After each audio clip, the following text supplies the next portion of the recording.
Bonjour à tous, bienvenue sur le plateau de Dimanche en politique pour cette première émission de la saison sur l'Europe. Nous avons choisi d'évoquer l'un des thèmes centraux de la campagne des Européennes de mai prochain. Je veux parler de l'immigration.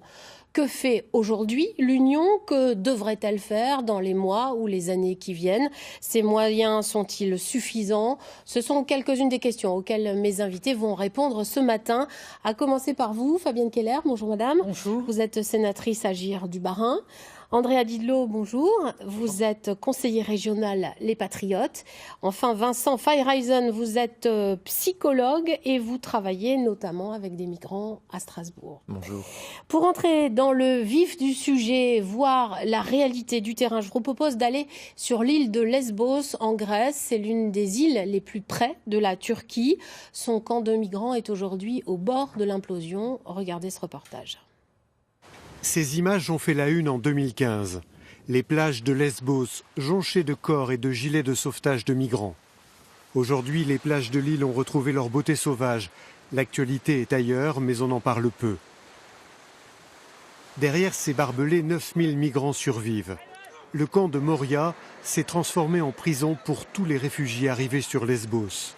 En effet, Ankara a conditionné le rapatriement des migrants illégaux à leur maintien dans ces centres. Du coup, les demandeurs d'asile sont condamnés à attendre de longs mois une réponse à leur démarche. C'est difficile pour nous de vivre ici là en société, mélanger les Arabes, les Afghans, les Africains et les autres tribus, puisqu'il n'y a pas moyen de communication, il y a des conflits sur conflits, bagarre sur bagarre. Donc ce n'est que ça le problème ici au camp. Le camp était initialement conçu pour 650 personnes. Il a ensuite été agrandi, mais rien n'a été prévu pour un tel afflux. Résultat, des camps annexes jouxtent le camp initial avec les mêmes problèmes d'insalubrité. Sous cette tente dorment des dizaines d'hommes qui ont juste la surface de leur lit pour conserver leurs maigres affaires. Dehors, les rares installations sanitaires. En dessous là, c'est les selles. Si tu viens ici étant même pas malade, ici tu peux porter la maladie comme ça. Les organisations humanitaires ne cessent de tirer la sonnette d'alarme. Avec une toilette pour 72 personnes et une douche pour 84, la situation est devenue catastrophique. La violence est omniprésente, la tension palpable même en pleine journée. Ce que nous confirme ce jeune Afghan. La vie est terrible ici. Il y a beaucoup de problèmes. Il est impossible de dormir. Des bagarres ont lieu toutes les nuits. La nourriture est mauvaise. Vraiment plein de problèmes. Parmi ces migrants, un tiers d'enfants. Aucun d'entre eux ne bénéficie du moindre suivi psychologique. La plupart a pourtant vécu l'enfer de la guerre. Difficile, voire impossible pour eux de se reconstruire dans un environnement de peur et de violence. Fabienne Keller, quand on voit ces images, on a envie de dire que fait l'Europe ? Tout à fait. C'est très difficile à supporter de voir des enfants dans cette situation, sans école, sans accompagnement. Mais c'est bien tout le mécanisme. Comment ces personnes sont arrivées là ? C'est quand même un Camerounais qui, visiblement, est arrivé par une route turque. Donc c'est des processus avec des passeurs. C'est contre les passeurs qu'il faut lutter. Des personnes qui sont probablement pour une partie des migrants économiques, qui vont chercher un asile qui ne leur sera vraisemblablement pas accordé. Le statut de réfugié ne leur sera pas donné. Donc c'est tout ce processus sur lequel l'Europe doit être beaucoup plus forte, aux frontières, épaulée des États membres, comme par exemple ici la Grèce, qui a, parce qu'elle a beaucoup de côtes, beaucoup de personnes qui viennent par ces territoires. C'est le cas également de l'Italie. Oui. Ça a conduit en Italie jusqu'au vote. La Grèce a le sentiment, encore une fois, d'être abandonnée. Soyons clairs. Le camp en question est maintenant totalement interdit à la presse. On comprend le gouvernement grec qui n'a pas envie qu'on vienne tourner ces images. Mais tout cela est bien beau, c'est-à-dire vous dites ce jeune migrant camerounais vraisemblablement n'obtiendra pas le statut de réfugié, mais pourquoi les faire attendre? Pourquoi les laisser dans ces conditions-là? Pourquoi l'Europe n'est-elle pas plus présente en Grèce? Toute la question, c'est de construire une politique forte et cohérente. C'est le débat autour de Frontex, qui est la structure européenne, qui aujourd'hui dispose déjà de gardes-côtes et de gardes-frontières, mais en nombre insuffisant pour appuyer les États membres la Grèce, l'Italie, qui font face à un afflux et leur permettre de vérifier qui cherche à entrer et de les reconduire aussi rapidement que possible. Effectivement, ça n'a aucun sens de les faire attendre dans un camp dans d'aussi mauvaises conditions si en fait ils n'ont aucun espoir de pouvoir entrer en Europe. Il y a par ailleurs aussi la négociation avec les pays d'origine. Pour pouvoir les reconduire dans leur pays d'origine, il faut qu'il y ait un accord, puisqu'il faut que le pays d'origine les accepte. Cela suppose que des négociations soient conduites. Ça, c'est la question de la coordination des diplomaties européennes. Il faut aussi aider matériellement ces États membres qui sont la frontière extérieure. Nous avons fait le choix d'avoir une frontière commune et une libre circulation. C'est la fameuse zone Schengen. Il faut nous donner les moyens techniques et humains de la faire respecter. On va voir tout de suite, dans un instant, ce qu'il en est exactement de Frontex. Andrea Dillo, qu'est-ce que vous préconisez, j'allais dire, dans ce cas précis de ce camp de Lesbos? Pour vous, on fait quoi? Alors, je pense qu'il faut déjà replacer le contexte général. Nous sommes ici face à une migration qui est tout à fait massive. En France, on parle d'environ 410 000 entrées par an. Si on compte 260 000 permis de séjour, 100 000 demandes d'asile, 50 000 migrants. On parlera des chiffres tout à l'heure parce qu'on ne va pas être forcément d'accord sur les chiffres. C'est colossal. Là, colossal. On a cette situation-là à Lesbos, 9 000 personnes dans un camp de réfugiés. On fait quoi, selon vous? On est contraint de gérer l'urgence. Évidemment qu'il faut mettre les moyens pour traiter la situation sur place, accueillir les gens qui peuvent être accueillis, qui méritent le droit d'asile, et puis ramener dans les pays d'origine les migrants qui ne sont pas éligibles au droit d'asile. La vérité aussi, c'est que énormément de déboutés du droit d'asile, aujourd'hui la Cour des comptes parle de 96%, ne sont pas ramenés dans leur pays d'origine. Donc c'est un vrai défi. Mais pour moi, c'est un défi qui ne peut se régler qu'à l'échelon national et pas à l'échelon européen. D'ailleurs, à l'échelon national, ça veut dire quoi? Ça veut dire que c'est la Grèce qui doit régler ça toute seule? Alors la Grèce doit régler le problème qui se pose en Grèce, mais en fait si les migrants viennent en Grèce, c'est pas pour rester en Grèce. La Grèce n'est pas attractive en tant que telle pour les migrants. Ils viennent en France, en Grande-Bretagne, en Allemagne, donc la Grèce n'est qu'un lieu de passage. Donc le problème, il est largement au-delà de l'Europe, c'est un problème qui est méditerranéen. C'est pour ça que le cadre européen n'est pas adapté. Non mais quand vous dites c'est un problème qu'il faut régler au niveau national, qu'on comprenne bien, là ils viennent en Grèce parce qu'ils viennent de la Turquie, donc forcément ils passent par la Grèce. Ouais. Mais ça veut dire que quoi, la Grèce, elle fait quoi? Alors, elle doit régler avec l'aide de l'Europe ou pas? Mais l'Europe n'aidera pas la Grèce tout simplement parce que l'Europe est pro-immigration. Sur le site de la Commission européenne, vous pouvez lire actuellement que l'Europe doit rester attractive justement pour les migrants, qu'elle doit encourager le flot d'immigration pour pallier à une démographie qui est en berne. Donc l'idéologie européiste est profondément pro-immigration. C'est pour ça qu'il faut s'en défaire, c'est pour ça qu'il faut retrouver notre liberté. D'accord, on a bien compris. Vincent Feierheisen, ces enfants, mais aussi ces adultes qu'on voit, ils sont complètement livrés à eux-mêmes. On les laisse attendre des semaines, des mois, parfois des années. Il y a des migrants qui sont là depuis 1 an et demi, 2 ans. Il serait pourtant urgent, absolument nécessaire de s'occuper d'eux d'un point de vue médical, mais aussi d'un point de vue psychologique. S'occuper d'eux, ça veut dire en premier qu'il faut s'occuper des parents et leur donner une situation administrative correcte. Donc moi, je ne vais pas faire de différence entre les migrants économiques, les migrants climatiques, les migrants pour raisons humanitaires, type persécution politique, etc. Je crois que pour répondre à votre question, vous avez posé à mes 2 interlocuteurs plus politiques, il faut peut-être arrêter avec Dublin. Dublin, c'est-à-dire le fait que quand un demandeur d'asile arrive sur un territoire, c'est sur ce territoire qu'il doit déposer sa demande d'asile. Un exemple local, j'ai suivi pendant quelques mois avec ma collègue psychiatre une famille syrienne qui venait, monsieur avait eu ses empreintes digitales prises en Italie, il venait rejoindre sa famille à Strasbourg. Une famille qui est la nationalité française, qui est installée, c'est une grosse communauté syrienne à Strasbourg. Et ils devaient retourner en Italie pour faire leur demande d'asile. Les enfants étaient dans un hôtel à Geipolsheim, pas très loin de l'aéroport. Quand les avions décollaient ou atterrissaient, ils se planquaient sous les lits, quoi. On a réussi effectivement, avec des associations, à faire pression auprès du préfet pour que humanitairement, ils prennent une position, ils ont pu faire leur demande d'asile, ils ont pu rentrer dans un centre d'accueil pour demandeurs d'asile, donc sortir de l'hôtel, ils ont pu faire leur demande d'asile qu'ils ont obtenue très rapidement. Voilà. Ça, c'est Dublin aussi qui pose problème. Alors, en fait, vous me faites une réponse politique, alors que à vous, psychologue, je posais une question... Parce que c'est du politique, ça. La question, elle n'est pas là, mais pas une là, réponse non, mais là, on est pareil. Comme je le disais à M. Dillot, on est sur le cas spécifique de Lesbos. Je demande aux psychologues, ces enfants ont-ils besoin de manière urgente d'aide? Quels peuvent être leurs symptômes? Quel est leur mal? Et qu'est-ce qu'il faudrait pour réellement les aider? C'est-à-dire, est-ce que s'ils restent là, ils vont être marqués à vie? Est-ce que ça accentue leur traumatisme de vivre dans les conditions dans lesquelles ils vivent? Ça semble évident. Je veux dire, ça semble évident. N'importe quel humain censé raisonner vous dirait effectivement, ça semble évident.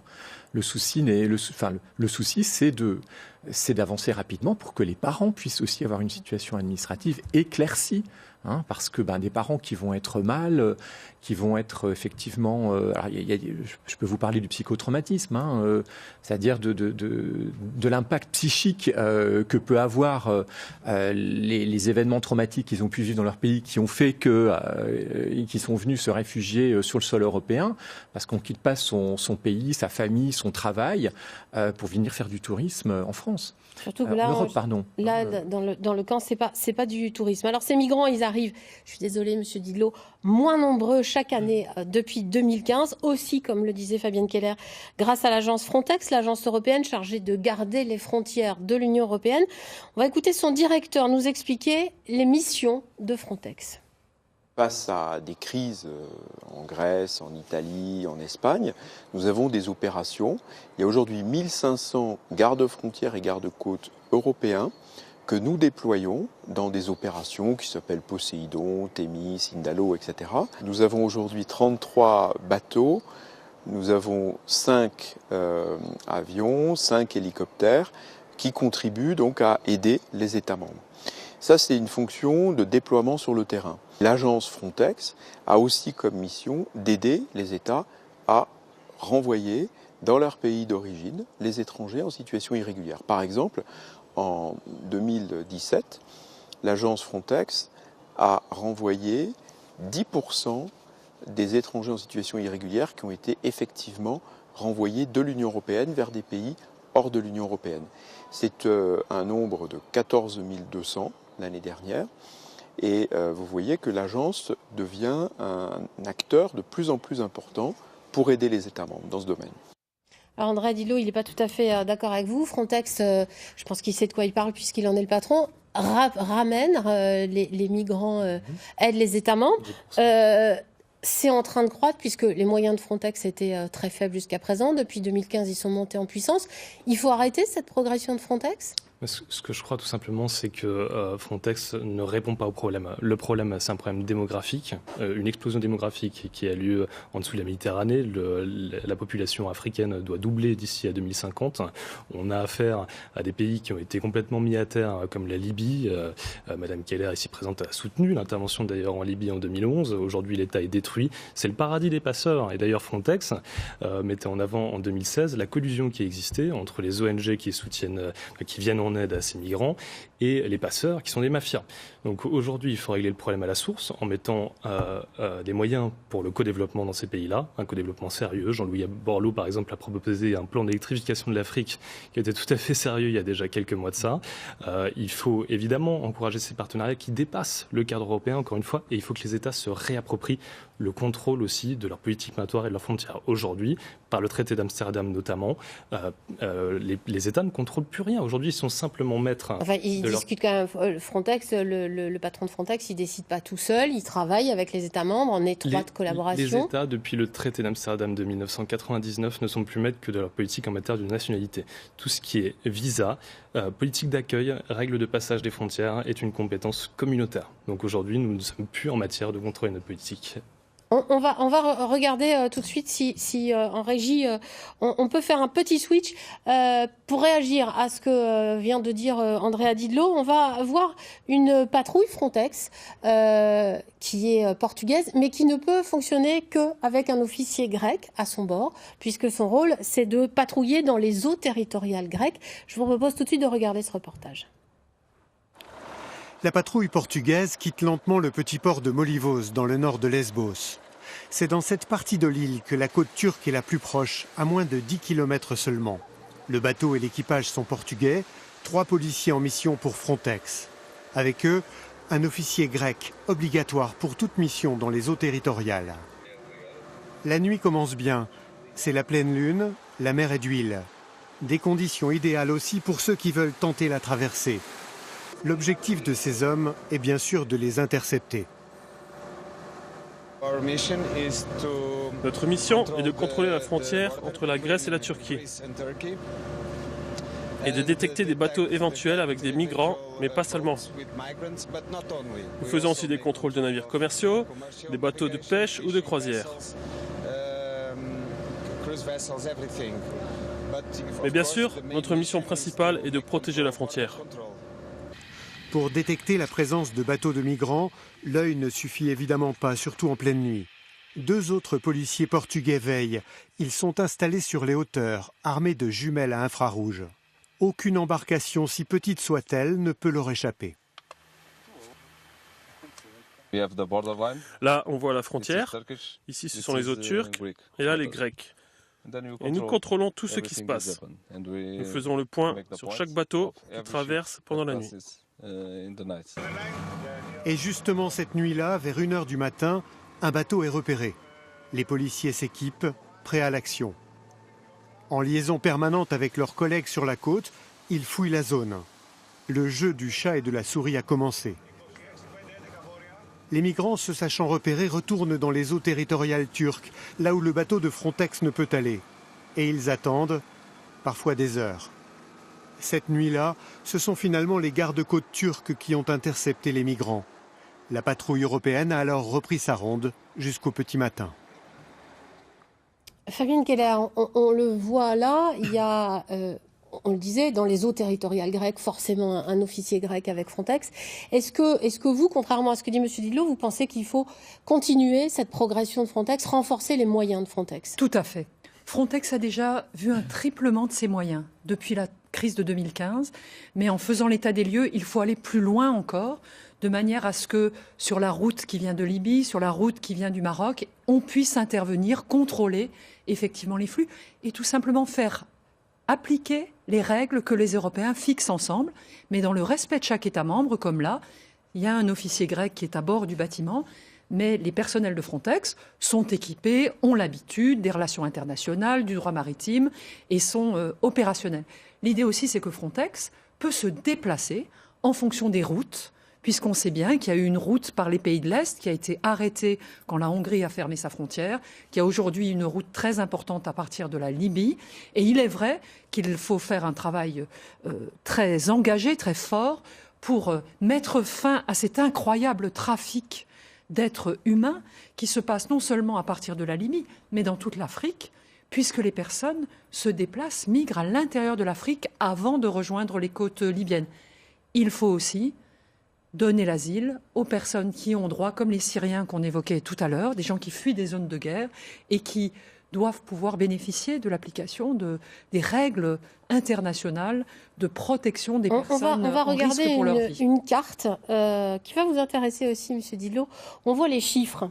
Alors, vous disiez tout à l'heure, c'est de l'ordre de la politique nationale. Donc, on voit clairement sur cette carte l'Italie, pour ne pas la nommer, où il y a beaucoup moins, effectivement, de migrants. C'est les chiffres de janvier à août de cette année. Moins 81% par la Méditerranée centrale, c'est-à-dire qui arrivent par l'Italie. On sait pourquoi, puisque ça correspond à l'arrivée de l'arrivée de M. Salvini et de sa politique anti-migrants. En revanche, ce qu'on voit, c'est que par la Méditerranée orientale, on est à plus 58% et plus 166% par l'Espagne. C'était ce que disait Fabienne Keller. Donc finalement, quand une nation européenne prend une décision comme la sienne ou comme le disait à l'instant Mme Keller pour Viktor Orban, ça ne résout pas le problème, ça le déplace. Tout à fait, tout à fait. Donc on fait quoi ? Mais alors, ce que je vous disais justement, c'est que l'immigration, les migrants dont on parle ici sur les bateaux ne constituent pas l'essentiel de l'immigration française. Je redonne les chiffres que je donnais tout à l'heure, 410 000 par an, 260 000 titres de séjour, 50 000 mineurs isolés et 100 000, on a dépassé un nouveau record en 2017, demandes d'asile. Donc le problème, c'est la pompe aspirante qui est constante et qui est entretenue par le système européen qui notamment sacralise le regroupement familial. Il y a 80 000 étudiants. Voilà, on a toujours accueilli des étudiants. Il y a 91 000 personnes qui sont au titre du regroupement familial. Et ça fait partie du rayonnement de la France et de l'Europe. Il y a le regroupement familial dont les critères ont d'ailleurs été un peu resserrés par la loi récente. Pas du tout, il a été étendu. Chacun a droit, c'est dans la Convention des droits de l'homme, à vivre avec sa famille. Mais c'est sans fin, les gens aspirent à vivre chez eux, ils aspirent pas à vivre chez nous. Il faut raison garder. C'est pas humaniste du tout ce que vous proposez, madame. Il faut raison garder. Et il y a environ 100 000 personnes qui arrivent, qui en principe devraient être accueillies dans des centres d'accueil des demandeurs d'asile, avec les enfants accueillis, accompagnés, scolarisés, et surtout une décision rapide qui devrait leur être donnée, parce que ce sont, comme vous l'avez vu dans le camp, Madame Kellner, ce sont ces séjours longs, sans statut, qui sont très déstructurants, et j'imagine, je ne suis pas psychiatre, mais qui doivent être très déstabilisants pour les familles, parce qu'elles ne savent pas si elles vont rester. Justement, M. Feyereisen, quand ils sont là, combien de temps ils mettent à se remettre de ce qu'ils ont vécu? Ça doit être aussi culpabilisant, comme vous disiez tout à l'heure, on ne quitte pas sa maison, son pays comme ça. Ça doit être culpabilisant c'est lourd pour toute une famille, j'imagine. C'est très lourd. Alors le temps, la procédure, là actuellement, effectivement, avec les efforts de l'OFPRA, en particulier avec la réforme de 2015, il y a une amélioration quand même du traitement de la demande d'asile. Moi, j'ai connu comme ça des situations où les patients devaient attendre 3 ans pour avoir une réponse, le recours devant la Cour nationale du droit d'asile. Maintenant, on est à peu près à peut-être 1 an, quelque chose comme ça, dans des conditions effectivement difficiles parce qu'on ne peut pas travailler, on n'est pas toujours logé.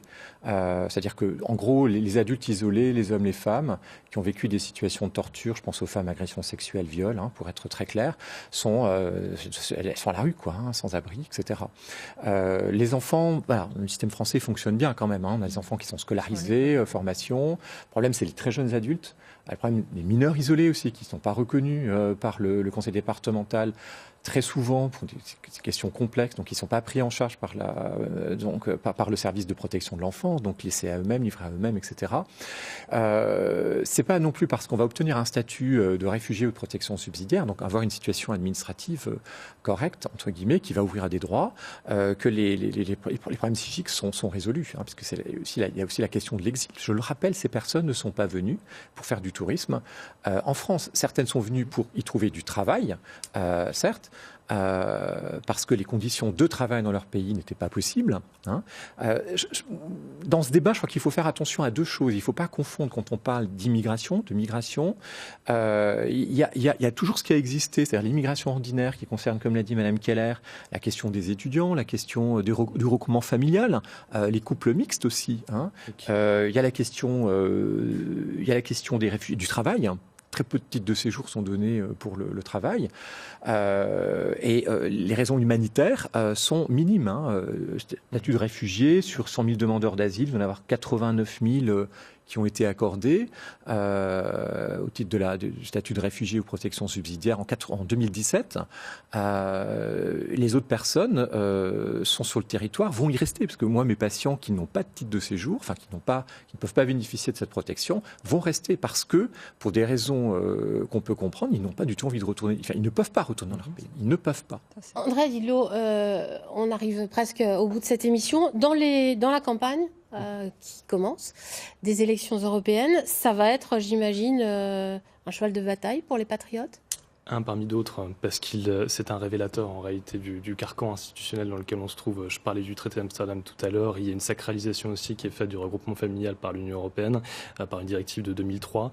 Sur ce point-là, comme sur les sujets environnementaux, sur les sujets sociaux, en réalité, nous n'avons plus les manettes. Ces compétences-là ne nous appartiennent plus. C'est pour ça que nous serons le seul mouvement à se présenter aux élections européennes, à promouvoir la sortie de la France de l'Union européenne, le Frexit, qui est d'ailleurs exposé dans le livre de Florent Philippot, qui est sorti il y a quelques jours, que je recommande pour une véritable politique de libération. Vous serez vous-même candidat ? Écoutez, si Florent Philippot me le propose, je le soutiendrai de toutes mes forces. S'il considère que ma meilleure place sera sur la liste, je l'accepterai avec grand plaisir. Mais c'est pas décidé pour l'instant. C'est pas encore décidé, on a 8 mois, on a le temps, on préfère travailler pour l'instant sur le dur, sur le programme, sur les vrais sujets, aller voir les gens plutôt que de parler de liste à l'heure qu'il est. Madame Keller, j'allais dire même question. Est-ce que ce sera, selon vous, pour votre parti, alors Agir, vous êtes toujours à droite Agir, les constructifs, oui, c'est au centre droit. Vous pourriez partir sur une liste, si oui, laquelle? Est-ce que l'immigration sera aussi l'un de vos thèmes Franchement, ma personne est un sujet secondaire. Par contre, l'immigration inquiète les Français, inquiète les Européens. Donc je crois que c'est un débat qu'il faut ouvrir et prendre le temps, comme nous le faisons là, d'en parler, d'évoquer la réalité des situations, cette indispensable humanité, parce qu'on parle de personnes, d'enfants, vous l'avez vous-même partagé, cette situation. Mais il faut aussi être clair, nous sommes Européens, donc nous devons ensemble construire la solution, dès lors que nous avons fait le choix et accepté le choix, que notre avenir doit être à cette échelle, parce qu'en Europe, nous sommes plus forts. Tous ensemble, j'en ai la conviction. Il faut bien sûr que l'Europe évolue, qu'elle prenne en compte la réalité vécue par les personnes. Une dernière fois candidate ou pas? Nous verrons. Mais en tout cas, engagée en tant que Strasbourgeoise. Merci en tout cas à tous les trois d'être venus sur ce plateau. Très bon dimanche à tous, bonne fin de week-end et à bientôt. Merci.